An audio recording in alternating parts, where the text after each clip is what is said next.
Hey, what's up, everybody? It's Orlando. And it's Masir. And we are going to be taking a little sabbatical for the next few weeks. Well, you know, we got shit to do. And maybe shit has to do us. No, nothing to do with me. Ladies and gentlemen, just enjoy some of the best of our previous work until we return. This is the Live from the Plantation podcast. And you are live from the plantation. Whether you like it or not.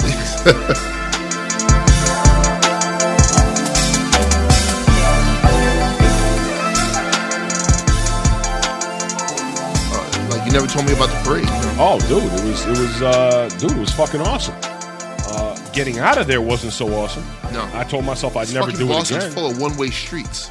No, dude, you know, like here's what I did, man. I ended up taking a train. I went down to Worcester, drove to Worcester, and I took the train from Worcester to Boston, and then I basically sat out there with my cold ass feet because it started snowing and raining, frozen for like 4 hours. Yep. Waiting for these guys to come. When the guys finally did come.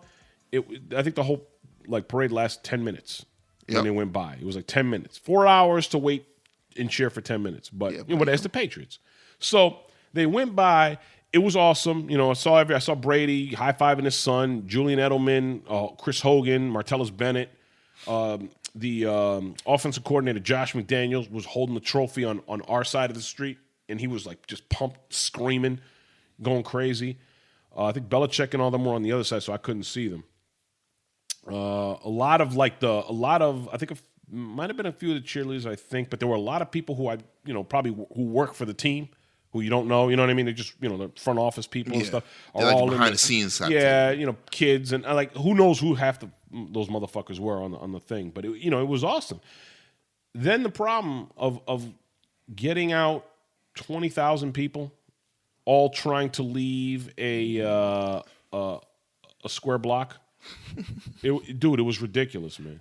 It was ridiculous. And as bad as that was, then getting onto the T train to go back to the central hub was an adventure. It was like Tokyo. You ever see Tokyo when you go to Japan? You see there's like 10,000 people trying to squeeze on a train, and then there's the guy who works for the train, like literally kicking them in, pushing them in. Yeah, pushing it. It was just like that, dude. Just like it. I had to wait 3 trains to go by before we were able to, get in and hold on and go. Then you had to take the commuter rail, which was the train from Boston that went all the way back out to Worcester. Yep. It's packed. It's packed full of people. We're waiting. It was me and my sister we went. It was supposed to be like about 5 or 6 of us going, and everybody dropped out because no one wanted to go early. Yep. And you had to be there early. I left out of here like 4 o'clock in the morning. Yeah, because I saw your post at 6. Yeah. I was like, what the fuck? And that was catching the train at 6. We had to be there early. And because we were early, we were able to get a front row. Yeah, front row, thing. So we're waiting for the commuter rail. It's like 3 o'clock. We're wet, we're tired. And all of a sudden they said, train going to Worcester. This giant tidal wave of humanity rushed out trying to get through the door. Hey, Sully, the train's here. Dude, you see the door that's behind you? Yeah. All right, imagine 2 doors together that wide, okay? 2 doors together that wide, and there's 4 of them on a wall. Imagine 500 people trying to rush out of 4 doors. It was insane. So I told myself, I'm like, grab onto the back of my coat and hold on. Dude, I'm telling you, that's how bad it was. I said, so we don't lose each other and you don't get trampled on or anything. Yeah. So she's grabbing on the back of my coat like this. I'm going through. This one guy is like, get the fuck out of my way, like pushing people. And he's coming in the opposite direction. Like, I pushed him to the side because he was being a fucking dick. All of a sudden, this guy bangs into me. I'm pissed off. I kind of like push him a little bit like that to the point where we both stop and look at each other.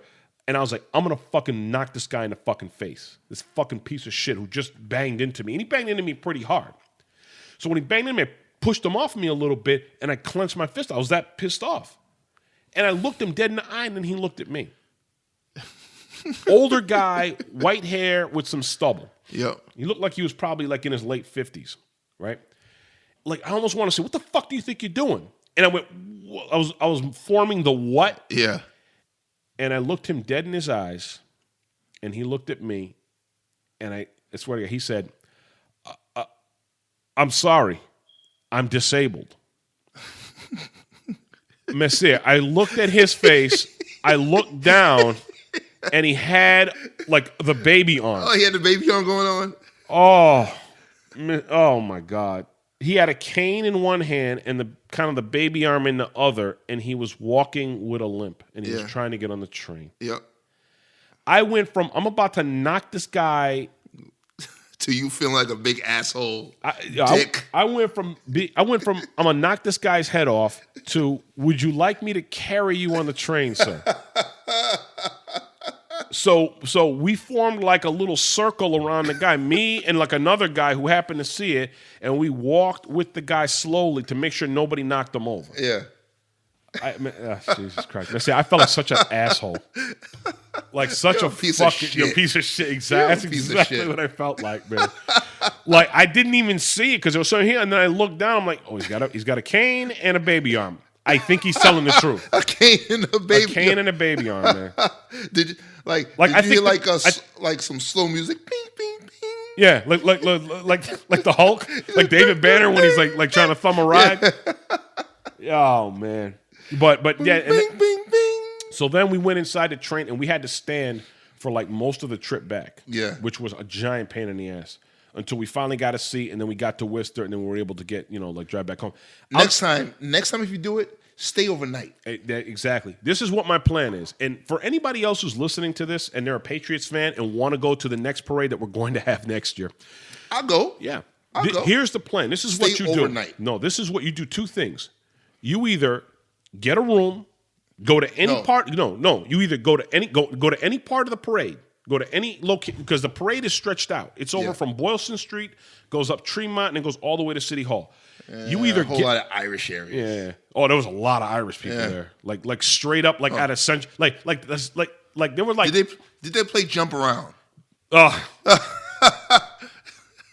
Did they? Yeah, they did. Oh, jeez. Yeah. Somebody said that they'll serve my ass like John McEnroe. If my girl steps up, I'm slapping the hoe. They said, word to your moms. They came to Chop Psalms. They got more rhymes. No, they got more rhymes than the Bible has got Psalms.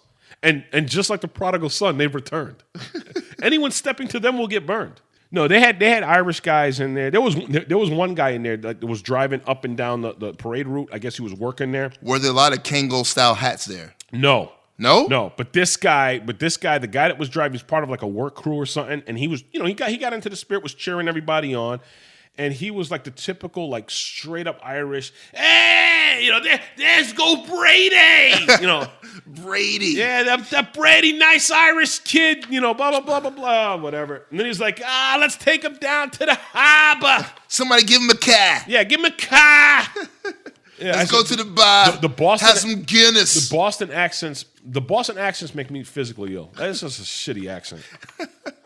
Oh, anyway, but yeah, there were a lot of people there, man. Like it was nuts. But going back to what I said, I'll either do one thing, and if you plan on going to the parade that we're gonna have next year after we win again next year, I'm willing to put a bet down on that. Yeah, I'm willing to. You either go about $200. You no, I'm not crazy. Hey, listen, long season. You need either you believe or you don't. Listen, you either need to go to either go get a room and stay wherever you want in the parade route and get a room so you don't have to leave anywhere the next day, for that night, or you go to the beginning of the parade route and as soon as the parade route is done, you haul ass out of there. Yep. That's how me and Mike did it, like in 2004. Mike, we were near the front of the parade route. And as soon as they left, we got back on the T, which wasn't too crowded, and then we got in the car and we drove out, and we were fine. And that's the way to do it. Yeah. Never take the T, it's just bad. After a certain time, it's just bad. Fuck that. But was it worth it? Hell fucking yeah, it was worth it. And look, the trophies looked fantastic, man. Did it? Dude, they shined. They had so brightly. There was a Real Sports thing on HBO where they had all five trophies. And yeah. He was like, Kraft was like, wow, I've never seen them all in the same room at the same time. Oh, man.